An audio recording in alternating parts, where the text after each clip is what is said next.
खुदा ने भी उसके हालात कभी नहीं बदले, न हो जिसे ख्याल खुद अपने हालात बदलने का। यही सच है दोस्तों, हमें हमारे हालात नहीं बनाते, सोच बनाती है। हम जैसा सोचते हैं वैसा हम बन जाते हैं। जब हम अपने हालातों को अपनी सोच के मुताबिक ढालना सीख जाते हैं तो धीरे धीरे करके हम वो सांचा तैयार कर लेते हैं जिसमें ढल करके हम जैसा सोचते हैं वैसा ही बन पाते हैं। हमारी सोच वहाँ तक जाती है जहाँ तक हमारी मंजिल जाती है, और जब हम अपनी मंजिल को अपनी आँखों के सामने देखने लगते हैं, इमेजिन करने लगते हैं, तो हम उसके लिए प्रयास भी करने लगते हैं और अपने आप हमारे प्रयासों में वो ताकत आ जाती है जो हम हमारे मंजिल तक पहुँचाने का रास्ता बनाने में मदद करती है।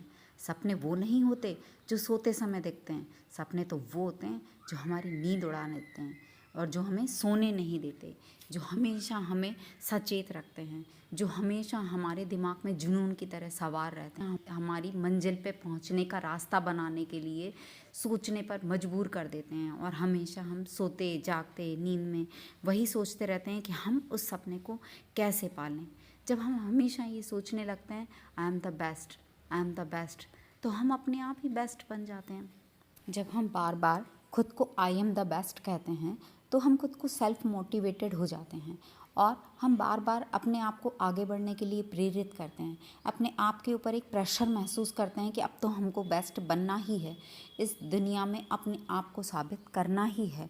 और हम जब काम करने निकल पड़ते हैं तो खुद से हम कहें बार बार I can do it, come on I can do it, और लगे रहें।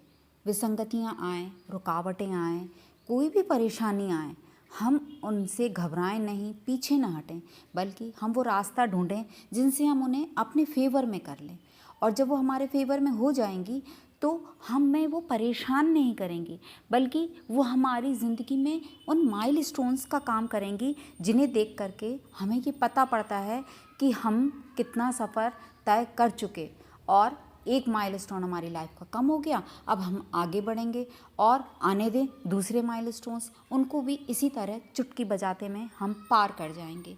और पग पग पर हमारी प्रगति जो होती जाती है, हम जो आगे बढ़ते जाते हैं, वो हमें ये बताती है कि हम मंजिल के कितने करीब हैं। अगर हम थक हार करके रुक जाएंगे तो हम थम जाएंगे, हमारी ज़िंदगी थम जाएगी और धीरे धीरे हम हीन भावना का शिकार हो जाएंगे।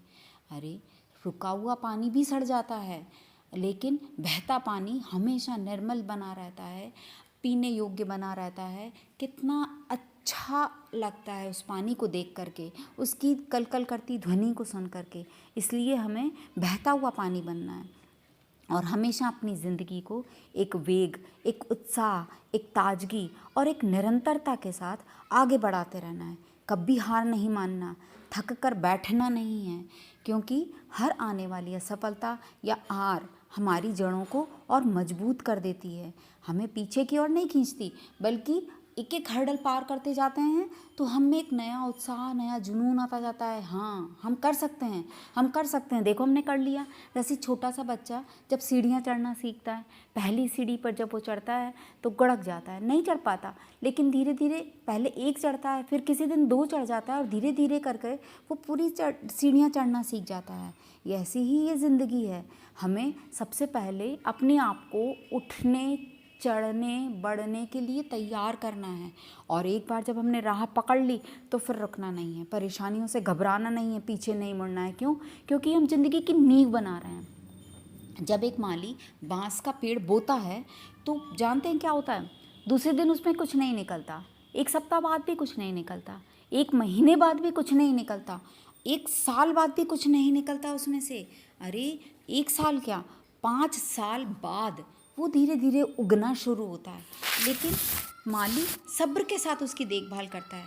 माली हार नहीं मानता, वो उसे उखाड़ करके फेंक नहीं देता, बल्कि उसे पालता है, पोसता है और वो बढ़ेगा कब, इसकी राह देखता है। और इस वक्त वो क्या कर रहा होता है? बांस का पेड़ अपनी जड़ें मजबूत कर रहा होता है और 5 साल बाद धीरे से उसमें एक नव कौपल फूटती है जो नव जीवन का संदेश होती है और फिर धीरे धीरे करके वो बढ़ना शुरू होता है और फिर जानते हैं वो 6 महीने में 100 फीट लंबा पेड़ हो जाता है, जो हमें ये बताता है कि अगर हम सोच के समझ के प्लानिंग करके अपनी ज़िंदगी में उठते हैं, बढ़ते हैं और मंजिल के लिए सकारात्मक प्रयास करते हैं तो हमारे प्रयास भी इतने ही सार्थक होंगे। और जब उसमें से खुशबू निकलेगी हमारी सफलता की तो वो पूरी दुनिया में फैल जाएगी। हमें बताना नहीं पड़ेगा किसी को भी कि हम क्या हैं, हम कौन हैं, हमारे संघर्ष से किसी को कोई मतलब नहीं है। सब हमारी खुशबू देखना चाहते हैं, सब हमारी सुंदरता को देखना चाहते हैं। जिस तरह से एक मृग होता है ना, उसके अंदर कस्तूरी होती है लेकिन वो उसकी खुशबू से बावरा हुआ फिरता है, पूरे में ढूंढता रहता है खुशबू कहाँ से आ रही है, लेकिन सारी दुनिया को पता होता है कि खुशबू उसमें से आ रही है। हमें वही इंसान बनना है। हमें हमारी खुशबू से, हमारी सफलता से घमंडी नहीं होना है, अपने आप में बावरे नहीं होना है, बल्कि हमें और प्रयास करते रहना है, निरंतर आगे बढ़ते रहना है और दुनिया को हमारी खुशबू से बावरा बना देना है। जब हम बीज बोते हैं तो बहुतों को पता नहीं होता कि ये किसका पौधा है, पौधा बढ़ता है, निकलता है, बहुत से लोग पहचान नहीं पाते, लेकिन जैसे ही इसमें फूल खिलते हैं, खुशबू आती है, फल लगते हैं तो सारी दुनिया को पता पड़ जाता है अच्छा ये किस चीज़ का पेड़ है। बस हमें भी वही बन के दिखाना है दुनिया के लिए भी, और ख़ुद अपने आप को भी तो साबित करना है। हमें अपनी मंजिल तक भी तो पहुंचना है। और जब एक बार हम कुछ पा लेते हैं तो फिर हमें खुद पर और विश्वास आ जाता है और हमें वही विश्वास पाना है। हमें खुद को और दुनिया को साबित करना है आई एम द बेस्ट।